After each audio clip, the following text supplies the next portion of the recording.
जय हिंद दोस्तों, वंदे मातरम।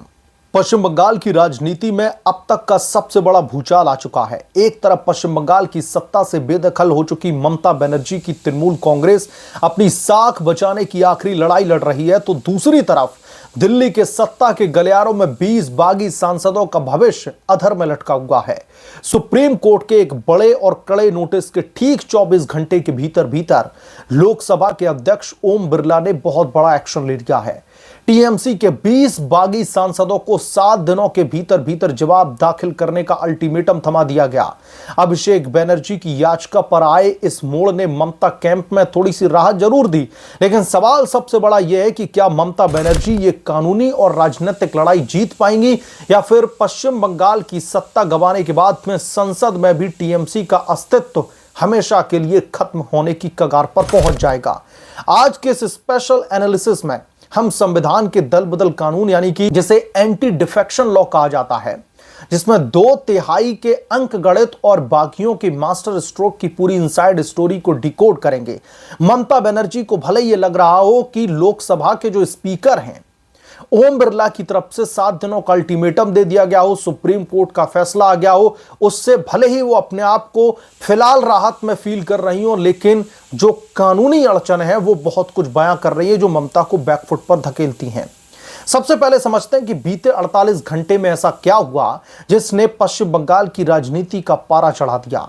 जून के महीने में जब पश्चिम बंगाल में राजनीतिक समीकरण बदले और बीजेपी की सरकार बनी, उसी दौरान टीएमसी के 20 लोकसभा के सांसदों ने ममता बनर्जी का साथ छोड़ करके nationalist citizens party of India का दामन थाम लिया और एनडीए को समर्थन देने का ऐलान कर दिया।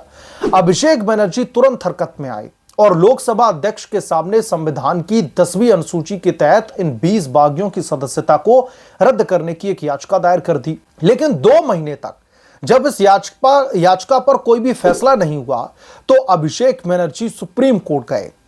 सुप्रीम कोर्ट जाकर के उन्होंने ये दलील की कि जो लोकसभा के स्पीकर हैं उनकी तरफ से कोई फैसला नहीं लिया जा रहा है। फिर सुप्रीम कोर्ट के चीफ जस्टिस सूर्यकांत की अगुवाई वाली पीठ ने मामले पर सुनवाई करते हुए बागी सांसदों को नोटिस जारी कर दिया और 28 अगस्त को अगली तारीख तय कर दी। बस फिर क्या था, सुप्रीम कोर्ट के सीधे हस्तक्षेप के बाद में लोकसभा के स्पीकर ओम बिरला ने भी तुरंत एक्शन लिया और उन्होंने सीधे तौर पर 20 बागी सांसद हैं जिनमें सयानी घोष, यूसुफ पठान जैसे बड़े बड़े नाम शामिल हैं, जिसकी वजह से ममता बनर्जी का बीपी हाई लो होता रहता है, उनको कारण बताओ नोटिस जारी करके 7 दिनों के भीतर भीतर अपना पक्ष रखने का आदेश जारी कर दिया। अब आते हैं इस पूरे खेल के सबसे तकनीकी और कानूनी पहलुओं पर। दल बदल कानून यानी कि एंटी डिफेक्शन लॉ आखिर किसके पाले में गेंद डाल रहा है?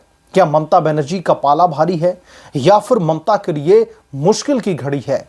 संविधान की 10वीं अनुसूची के तहत यदि कोई भी चुना हुआ सांसद या फिर विधायक अपनी पार्टी की सदस्यता स्वेच्छा से ही छोड़ता है या फिर पार्टी व्हिप का उल्लंघन करता है, तो उसकी सदस्यता को खारिज किया जा सकता है। लेकिन इसमें एक बहुत बड़ा अपवाद यानी कि एक्सेप्शन भी मौजूद है। कानून कहता है, यहां पर जब मैं कानून का जिक्र कर रहा हूं तो एंटी डिफेक्शन लॉ की बात कर रहा हूं, यदि किसी दल के 2/3 सांसद या फिर विधायक एक साथ टूट करके अलग होते हैं और किसी अन्य दल में विलय यानी कि मर्जर करते हैं, तो उन पर दल बदल कानून लागू नहीं होता और उनकी सदस्यता सुरक्षित रहेगी। टीएमसी के लोकसभा में कुल 29 सांसद थे।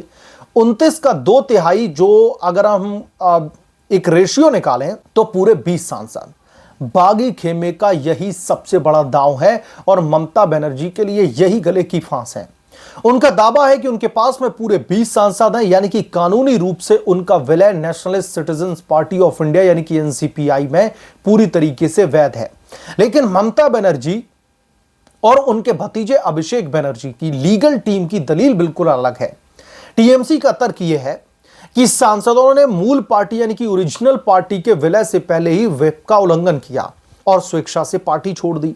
टीएमसी का यह भी दावा है कि बागी खेमा 2/3 के आंकड़े को केवल कागजों में दिखा रहा है, जबकि तकनीकी रूप से यह व्यक्तिगत दल बदल का मामला बनता है। अब सबसे बड़ा दोस्तों सवाल यह है कि क्या ममता बनर्जी ये कानूनी और राजनीतिक लड़ाई जीत पाएंगी? राजनीतिक विशेषज्ञों और संविधान पीठ के पुराने फैसलों के आधार पर इस लड़ाई के 3 मुख्य सिनेरियो बनते हैं। जिन 3 मुख्य सिनेरियो की मैं बात करने जा रहा हूं उसके इर्द गिर्द पश्चिम बंगाल की राजनीतिक दिशा और दशा बदल सकती है। अगर लोकसभा के अध्यक्ष ओम बिरला 7 दिनों के बाद में बागी सांसदों के जवाब से संतुष्ट होते हैं और ये मानते हैं कि 20 सांसदों का जाना कानूनी रूप से 2/3 विलय के दायरे में आता है, तो सांसदों की सदस्यता बच जाएगी। यानी कि ममता बनर्जी की और उनके भतीजे अभिषेक बनर्जी की जो उन्होंने भागदौड़ की है, सुप्रीम कोर्ट का दरवाजा खटखटाया, फिर ओम बिरला साहब को नोटिस देना पड़ा, वो सब कुछ व्यर्थ हो जाएगा। अगर ऐसा होता है तो ये ममता बनर्जी के लिए संसद के भीतर सबसे बड़ा झटका होगा।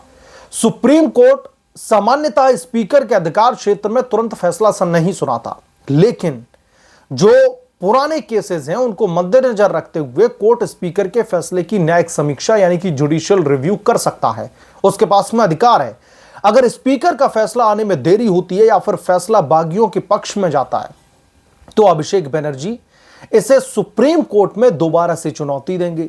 यानी कि यह लड़ाई सालों साल खिंच सकती है। यदि स्पीकर या फिर सुप्रीम कोर्ट किसी तकनीकी खामी के कारण इन 20 बागियों में से 2 से 3 सांसदों को भी अयोग्य घोषित कर देता है, तो बागियों का 2/3 का आंकड़ा ढह जाएगा। ऐसी स्थिति में बागी सांसदों को अयोग्य ठहराया जा सकता है, जिससे इन सीटों पर उपचुनाव की भी नौबत आ सकती है। कानून से इतर अगर हम धरातल की राजनीति को देखें तो पश्चिम बंगाल में परिस्थितियां पूरी तरीके से बदल चुकी हैं। राज्य में अब बीजेपी की सरकार है। सत्ता से बाहर आने के बाद में किसी भी क्षेत्रीय दल के लिए कैडर और नेताओं को एकजुट रखना हमेशा से सबसे बड़ी चुनौती रहा। टीएमसी के 20 सांसदों को बगावत करना केवल एक संसदीय घटना नहीं है, बल्कि यह पश्चिम बंगाल में ममता बनर्जी के राजनीतिक दबदबे के कमजोर होने का सीधे तौर पर संकेत है। वैसे राजनीतिक दबदबा तो दीदी का तभी कमजोर हो गया था जब विधानसभा के चुनावों को नतीजे आए। ममता दीदी अपनी सीट तक नहीं बचा पाई थी। जब राज्य में प्रशासनिक तंत्र और सत्ता का संतुलन बदलता है तो क्षेत्रीय दलों में बिखराव तेज हो जाता है। क्या टीएमसी पूरी तरीके से खत्म होने वाली है? इतिहास गवाह है कि क्षेत्रीय पार्टियां जब सत्ता से बाहर होती हैं और उनके शीर्ष नेतृत्व खासतौर पर अभिषेक बनर्जी और अभिषेक बनर्जी पर केंद्रीय एजेंसियों व कानूनी कार्रवाइयों का भी दबाव बढ़ता है, तो संगठन को बचाना बेहद मुश्किल होता है। लेकिन ममता बनर्जी को भारतीय राजनीति की स्ट्रीट फाइटर पहले बहुत सारे लोग कहते रहे हैं। उन्होंने शून्य से शुरुआत करके सीपीआईएम के 34 साल के किले को ढाया था। हालांकि इस बार लड़ाई दोहरी है। एक तरफ राज्य में सत्ता गंवाने के बाद में बीजेपी की मजबूत सरकार का सामना और दूसरी तरफ संसद में अपनी ही पार्टी के 20 दिग्गज सांसदों की बगावत। 7 दिनों का यह अल्टीमेटम केवल 20 सांसदों की किस्मत का फैसला तय नहीं करेगा, बल्कि यह भी तय करेगा कि भारतीय राजनीति में तृणमूल कांग्रेस का, ममता बनर्जी का जो राजनीतिक अध्याय है वो किस दिशा में मुड़ेगा। अगर 20 बागी बच जाते हैं तो लोकसभा में टीएमसी की ताकत महज 9 सांसदों की रह जाएगी, जो किसी भी राष्ट्रीय या फिर बड़े क्षेत्रीय दल के लिए एक बहुत बड़ा झटका है। वो ममता बनर्जी सुप्रीम कोर्ट से ओम बिरला साहब से बहुत उम्मीदें लगा करके बैठी हुई हैं, लेकिन जो रियलिटी चेक बार बार ममता दीदी को मिल रहा है वो बहुत कुछ बयां करता है। अब सवाल यह भी है कि क्या संविधान का दल बदल कानून 20 बागी सांसदों की ढाल बनेगा या फिर सुप्रीम कोर्ट की निगरानी में ममता बनर्जी बाजी पलट पाएंगी। बाजी पलटने का जो चांसेस है वो 100% में से 0.1% है। इससे ज्यादा ममता बनर्जी के पास में राजनीतिक उम्मीद बची नहीं है, क्योंकि 1/3, माफी चाहूंगा, जो 2/3 का आंकड़ा है उसे ऑलरेडी बागी सांसद अचीव करके बैठे हुए हैं। अब सुप्रीम कोर्ट में जो पिटीशन दाखिल की गई या फिर अपना राजनीतिक नैरेटिव सेट करने के लिए टीएमसी की तरफ से एक बात कही जा रही है कि जो 2/3 बहुमत की बात कही जा रही है वो सिर्फ कागजी है। धरातल पर ये लोग सिद्ध नहीं कर पाएंगे कि 2/3 बहुमत इनके पास में है। बहरहाल इस पूरे मामले पर आप क्या सोचते हैं, आपका क्या पॉइंट ऑफ व्यू है, हमें कमेंट करके जरूर बताएं। जल्द मिलूंगा किस दूसरे बड़े अपडेट के साथ में, तब तक के लिए धन्यवाद। अगर आप लोग चैनल पर नए हैं तो प्लीज चैनल को सब्सक्राइब करें, साइड बने बेल आइकन को जरूर प्रेस करें, ताकि जब भी मैं कोई बड़ी खबर लेकर के आऊं तो इसकी जानकारी सबसे पहले आपको मिले।